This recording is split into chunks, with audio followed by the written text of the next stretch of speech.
Rebecca Weber. This is your Amac podcast, Better for America. Now, I want to say to those folks listening, if you're not getting your political news from Amac, then you won't be informed about American politics. And to all of our Amacers listening, I know that you know that, but it is a fact. You're not really informed about American politics unless you visit Amac and join 2.4 million patriotic Americans and become a member today. And that's why we need you to hit that subscribe button so that you never miss a Better for America episode. Now, today, Amacers, we are going to talk about what matters most, and that's American families. And what a win we saw for American families when the Supreme Court of the United States decided in favor of families and religious freedom. And our guest today will share more with us on that.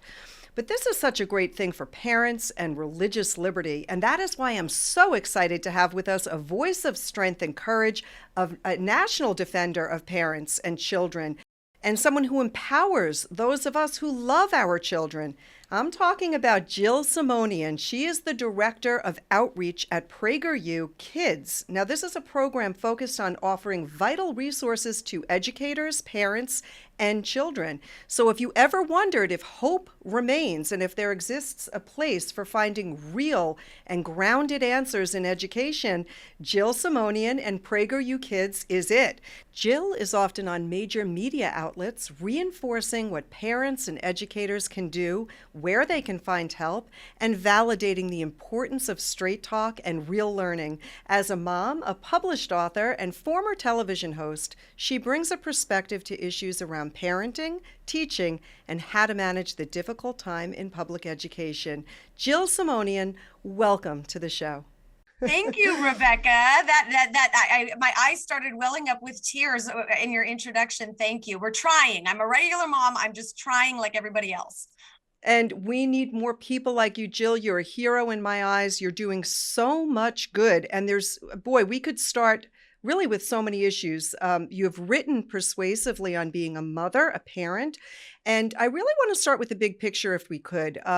What do you see as the major challenges facing parents today when it comes to assuring that their kids get a solid education? Because we know that our children have been and continue to be really brainwashed by the left and are really misled by a socialist, Marxist, I call it racist curriculum that we're seeing in critical race theory. So how do parents stop critical race theory? How do they even find out about the curriculum that's being taught to their kids? If we could sort of start big picture, and perhaps if you could too, Jill, a little bit of explanation around what critical race theory really is and how it's impacting our kids. But first, how do parents even know it's out there?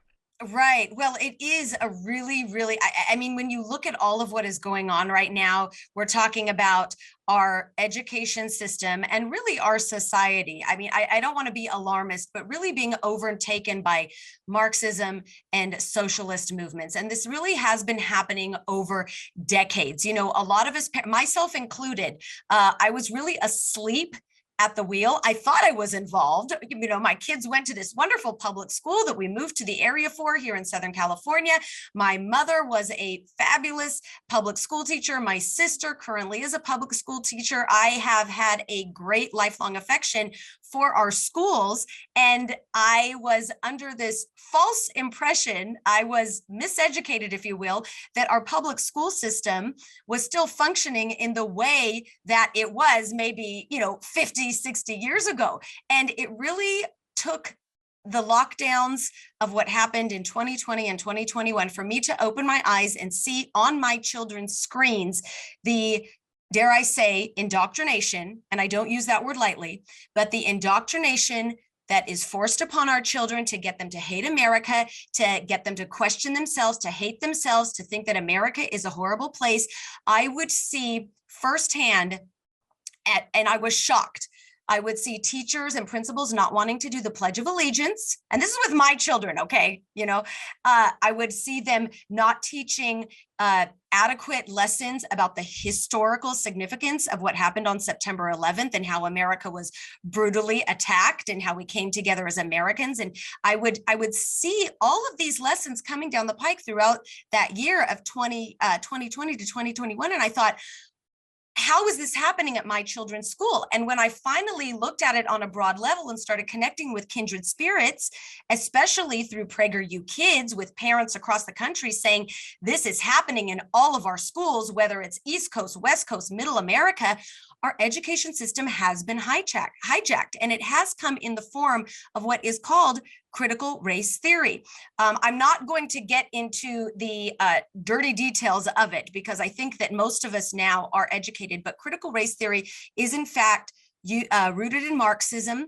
It is meant to divide and confuse, to weaken us as a society so that the government can ultimately have control. And that in itself, very, very, very big picture is what critical race theory aims to do, to divide by race instead of what Marxism did was divide by class. Well, we've seen all of these new directives the last few years in schools with names like diversity, equity, and inclusion initiatives, with social, or DEI as people call it, social emotional learning initiatives, SEL as people call it. All of these words sound amazing. Who doesn't want diversity? I'm a fourth generation Armenian American. You know, my great grandparents fled genocide and came to the United States. We love America. Of course, I enjoy diversity. I want my children to grow up in a diverse world. Social emotional learning to make the child feel as though they're ready to learn on a day-to-day basis. All of these initiatives that are being put forth in schools sound wonderful, but when you dig down into the underbelly of how these all came about, the foundation is critical race theory for all of them. And that is what is so disturbing, because nowadays, public schools or private schools, what we have found through individual research, through wide research, if you go to CASEL.org, which is the overarching entity that implements SEL programs into schools, you will see as you dig that each of these programs are meant to divide students. So the first thing I tell parents is look for code words in your children's schools that will give you clues about whether or not that school is really pushing forth these ideologies that critical race theory celebrates, so to speak. And I have all the code words here if you want them. That was really long. I didn't mean to talk so long, but it's a lot. It's so important. Everything you've just laid out is real important. And I know people are listening and they're right there with you saying, yes, this is what's happening. It's shocking. It's shocking. You mentioned earlier, you said, here you think your children are learning the Pledge of Allegiance. You think that they're understanding all aspects of 9/11. We think that they understand how America came to be, talking about our founding fathers. And it's shocking when we learn that what's really happened is there's like an imposter in our school system. And what they're doing is seeking to divide our children. Now, when you raise youngsters up to believe that one is better than the other and that we should be judged not on the content of our character, but on the color of our skin, I call that, in a sense, child abuse. I mean, because what you're really doing is you're telling children that you're inherently bad. You were born bad. You were born a victim. You were born privileged.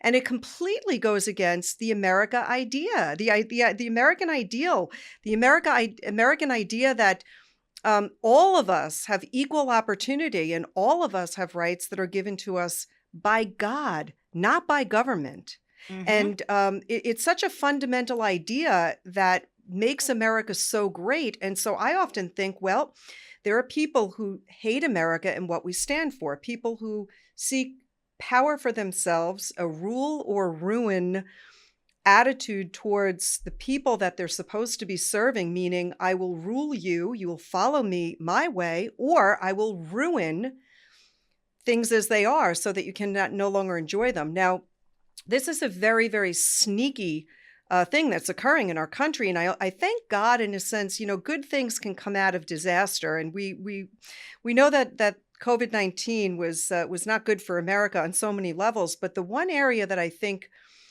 COVID-19 allowed parents to have a better perspective, a better view on their children's education. And that was, in my view, a very good thing that's coming out, because more and more parents had time to learn and hear and watch and listen to what their children were being taught. I am so proud of the fact that you are doing something about it. I do want to take this discussion to maybe a little bit of a practical level and ask you to help our over 2 million AMACers get a sense of what is possible, what steps they might be able to take to protect their children and their grandchildren. And then also, what kind of pushback might they experience from administrators and teachers and other parents? Because you yourself had to have been up against a lot of pushback, Yes. and perhaps you have some tips how to push back, how to protect our children's emotional health, uh, their moral compass, give them a sense of security in school. Do you have any concrete strategies or methods that might help parents? I do. And I'll start at the very, very beginning. And it sounds simple, but for parents and even grandparents, the number one thing that you want to do, if you haven't already, is I like to say in a very friendly, positive way, wake up. It's time to wake up. And what I mean by saying wake up is start getting very, very involved in the school and start asking questions. Go to the school's website. Look at their mission statement. Look at what type of words they are using on their school website to talk about what the district or the school is really trying to implement. And these are some of the, like I say, the dangerous code words that really are linked to critical race theory: diversity, equity, inclusion, affinity groups. If you see anything about affinity groups listed anywhere on any of your school or district websites, run far the other way. Affinity groups they sound great. They sound like clubs, but they are not clubs. What they are different, trying to separate students into factions based on race. Again, what it's meant to do is divide.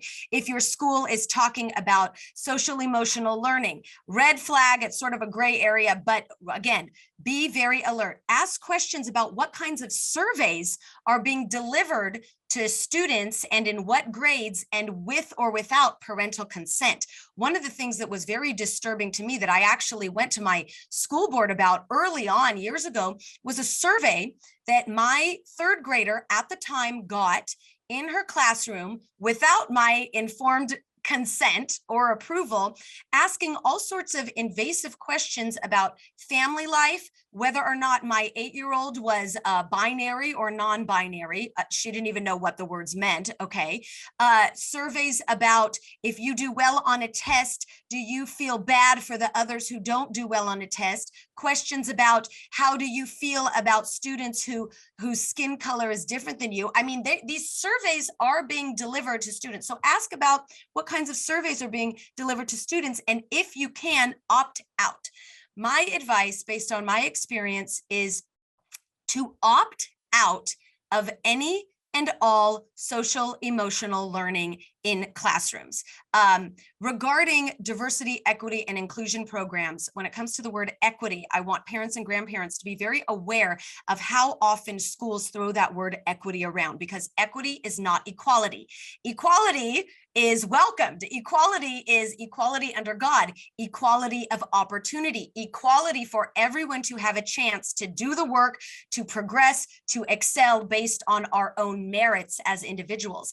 Equity means equality of outcome. So if a school is pushing equity, you need to go to the school board, you need to write your 2-minute statement of questions and ask your elected representatives, how will equity affect advanced placement math programs or advanced placement reading programs in our school? Because if your district is seeking equity, that means they want everyone to end up on the same level for the sake of being quote unquote inclusive, so that no one feels bad because they may have excelled or they may have fallen below grade level. You see what I'm saying here?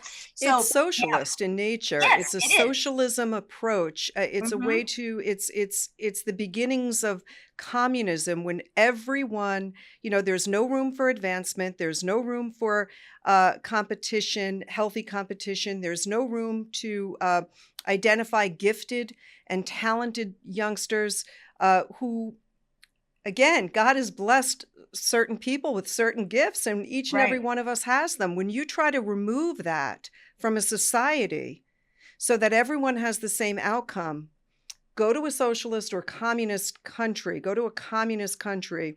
Mhm. That's what you see in North Korea, as an It's example. And absolutely, that's not what we want here in America. it is The thing, not. Jill, you mentioned too these Yeah, words that the left is using. yeah. They're very strategic. The socialist left has a way to use words to play on emotions. And many politicians have said to me that the left does or the Democrats in this case, he was saying, do a very, very good job in planning for, who's going to be watching what we're doing. How do we get our proposals in there? They're smart when it comes to strategy. And I think that us conservatives need to be very smart. I love your advice that we've got to show up. We've got to go down to our school boards. We've got Mhm. to go onto our schools' websites. We've got to ask the right questions. It is And so important.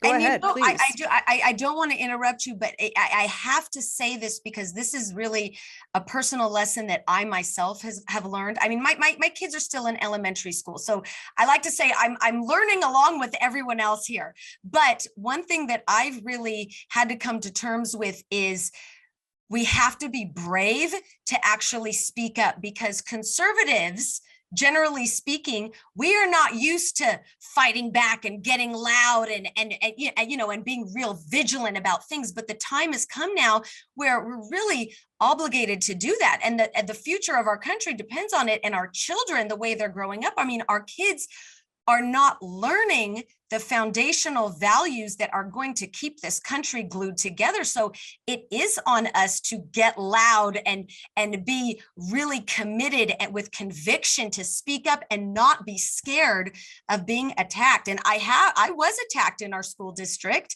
and there were a few kindred spirits that we all found each other and we would band together. But in the end, and this was the other thing that I wanted to really talk about with parents very frankly, do not be afraid to pull your children out of an education system that is destructive or compromised. I never thought that I could pull my kids out of public school, but I did. And I found an education alternative that is classical, that is very different from what I ever imagined, but it has allowed my children to thrive. And I have seen the difference, and they are learning what is important for every child's mind to learn. The values of our country, of individualism, of freedom, and do not be afraid. That's one thing that I really want to drive home. It's scarier thinking about doing it than after you actually do it. Take action. I love it. Take action. And Jill, you're really addressing something that seems the tip of the iceberg, because this is the power and the rights of parents, and really how they can assert that power and those rights against those who believe that they have the right to educate and brainwash our children. So it's so important that you're empowering people. You did it. You're a wonderful example of what can be done, but we've got to be involved. I do want to ask you to expand a little bit on the kinds of issues parents should be looking out for and how you might approach those issues. For example, many parents are concerned about what their kids are being taught, but yet they're also concerned about privacy in the bathroom, fairness in sports, not seeing Title IX gains that rolled back. Do you have any advice on how to manage that kind of concern and really how to assert the right to have their children protected in these ways? Well, it's tough because unfortunately, what it seems, many of us, it seems as though the majority has really taken a left turn in terms of all of those things that you just mentioned. However, we need to stay committed to knowing that it is not, it seems like a majority, but it is not. And there are equal numbers, if not more, of us who know that all of these things that are happening with regards to, transgender ideology being forced on children as young as 5, 6 years old, the bathroom situation, we know that that there are equal numbers, if not more, of parents that know that this is inherently wrong and, frankly, child abuse to do to children, especially against parental consent.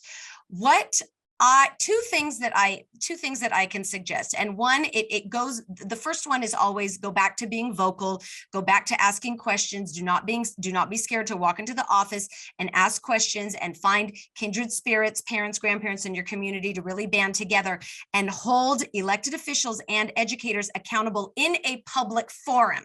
They will say, oh, let's meet one-on-one and discuss it. And then it's behind closed doors. And then us parents feel like we were heard, but then the educators say, oh, I appeased them. We don't need to do anything further because we met one-on-one. No, public forums, town halls, on records at board meetings, publicly saying, what are you going to do about this? And use their words. This is discrimination against religious freedom. This is discrimination against you're being exclusive. They like to use the word inclusive. Well, why don't you be inclusive of people who do have religious beliefs? Be inclusive of that. Hold these people publicly accountable in public forums. The second thing I want to say, and this is more of a long-term approach, but you know how you know the phrase, oh, and I can't even think of the right phrase right now, but I know you're going to know what I'm talking about. If you take care of your own home, the world will be a better place. Yes. If we teach our children in our homes, at our dinner tables, what our values are, what our beliefs are. I mean, it's so seemingly old-fashioned, but have those conversations at dinner. It's hard. Schedules are tight.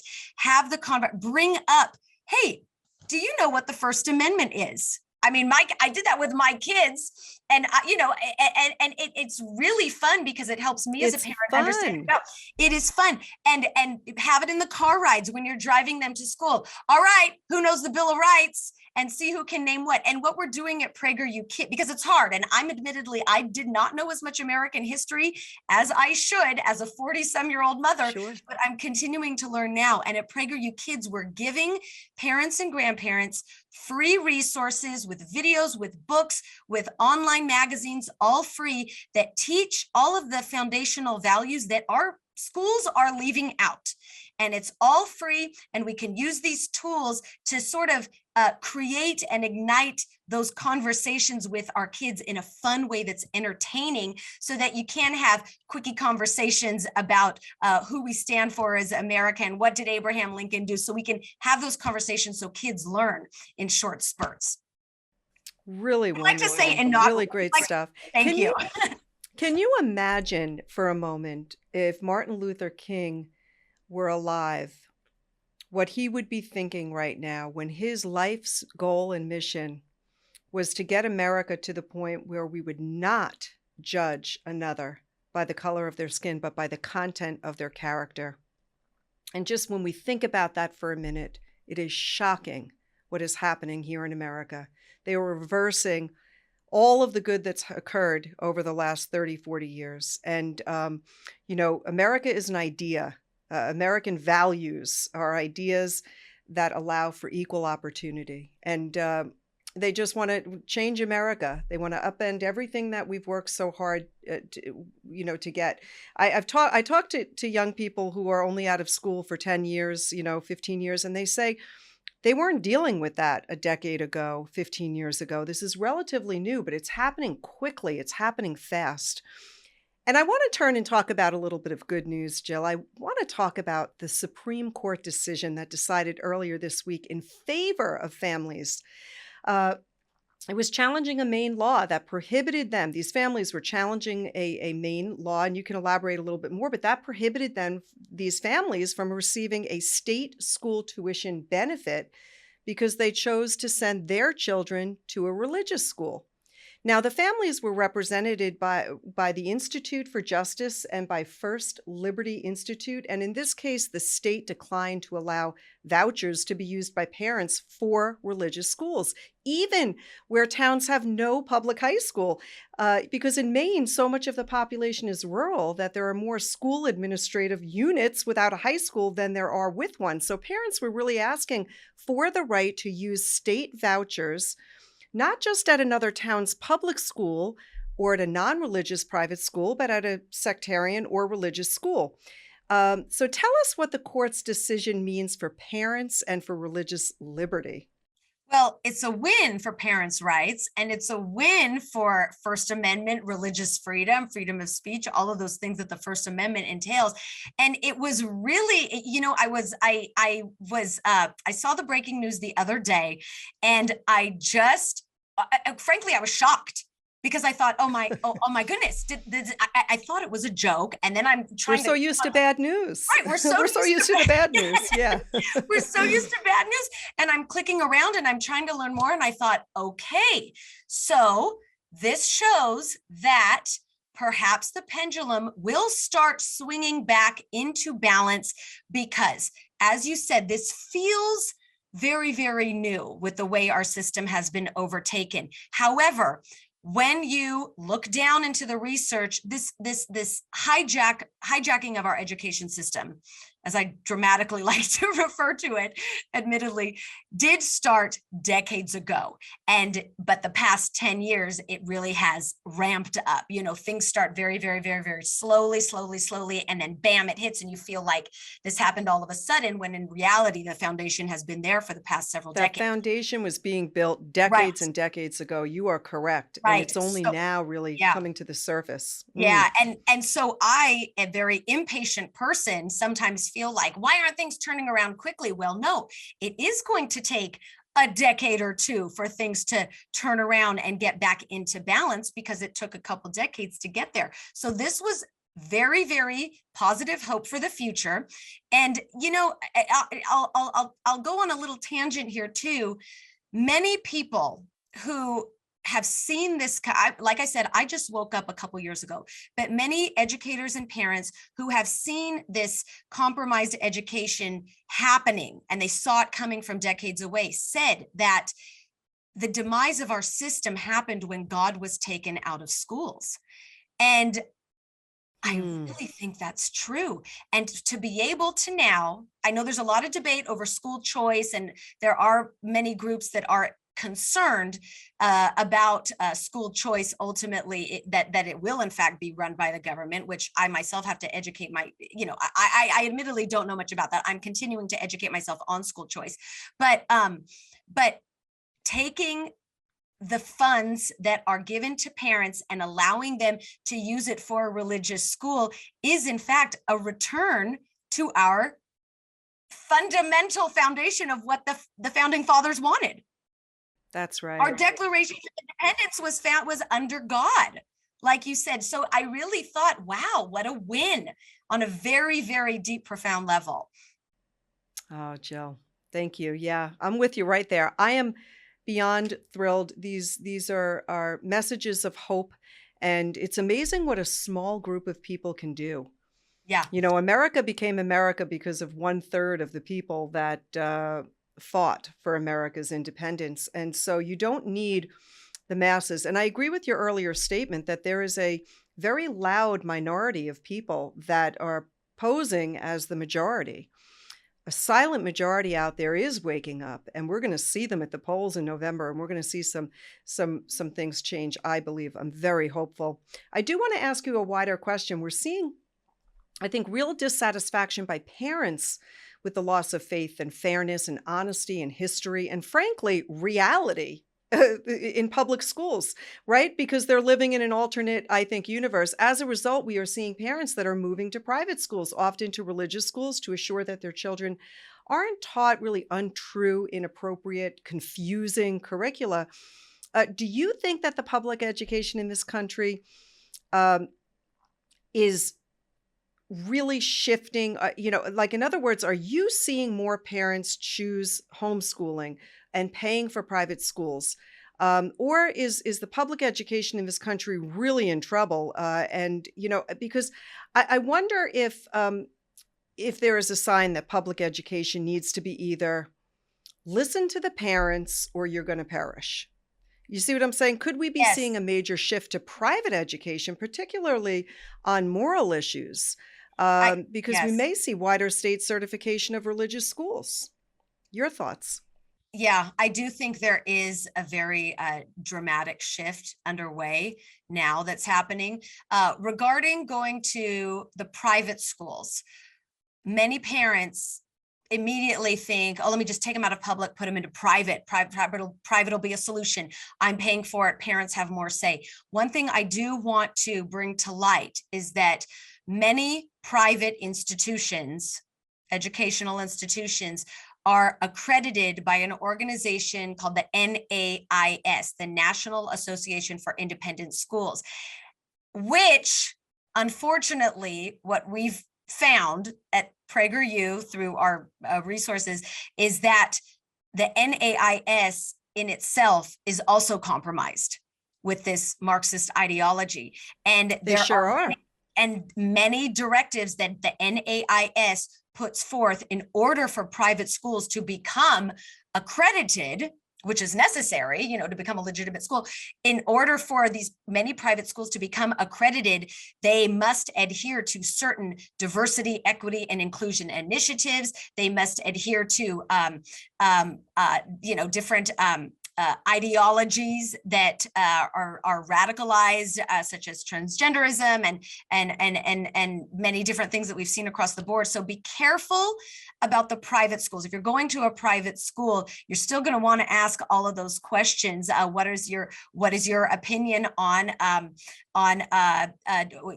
do you have diversity, equity, and inclusion programs? You want to find out what that private school is actually doing. Regarding homeschool, we've seen a skyrocket of the amount of parents that have pulled their children from public schools and are really starting to homeschool. A movement that was seen as very fringe years ago, who Yes. homeschools their children? Nobody homeschools their children. You got to make your own butter to homeschool your children? It's now relatively, I don't want to say mainstream, but it is very, very common in many, many areas of our country, more common than I ever thought it would be. And classical education too. Look out for schools that offer a classical education, because that education is rooted in our foundational values. And classical education is a really, really wonderful alternative to other unproven things like Common Core. So homeschooling, yes, is definitely empowering parents. The public schools, in my opinion, until they eradicate the power of the unions, the public schools will always be compromised. I hate to be doom and gloom, but if parents band together and really try to partner with schools, public schools, yes, there can be progress, but I don't see that progress being significant unless there are not unions involved. You understand what I'm saying? Because the unions sure do. They're too powerful, they're too political. The unions are running the entire system, and you can't fight City Hall. You can't fight City Hall. That's right.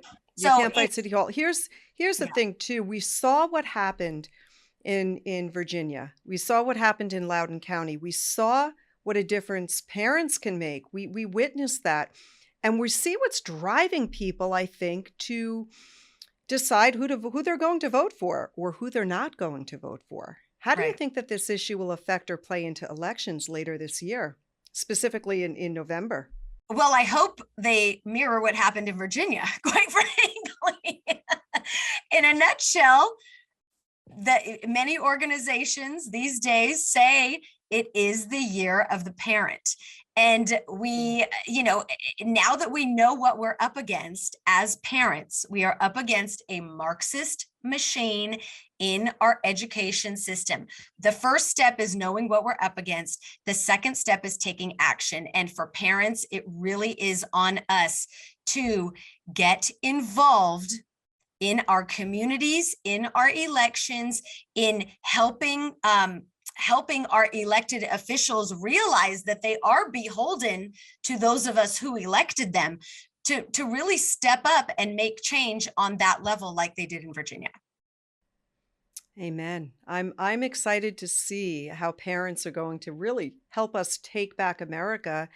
Um, I'm going to ask for you to share some resources in a few moments, and we can put some links up on the screen because I think those resources are critical and they're key. But I just want to remind our AMACers and everyone listening out there, our teachers are also going through an indoctrination in a sense. They are asked to read books like Ibram Kendi's How to Be an Anti-Racist.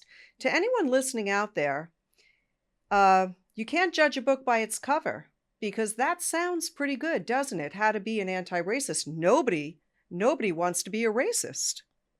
When you read that book by Kendi, it is a horrific way to further divide Americans and to put evil thoughts in the minds of our educators. Again, looking for equal outcome for all, which is essentially impossible. I say we'll have that in heaven. I mean, it's nice to dream about, everyone being able to achieve the same great goal, but it's just not the way things are here on earth. So I want to remind people that we've got to do a few things. We've got to take action. We've got to go down to our school board. We've got to pay attention to what our children are being taught. Ask those great questions that Jill talked about. Tell me about what you know about the First Amendment and our Bill of Rights. Tell me what you know about our Declaration of Independence. These can be great, fun questions to have, but also pray. I'm asking AMAC members to pray. We've got to pray for the future of this nation, for our families.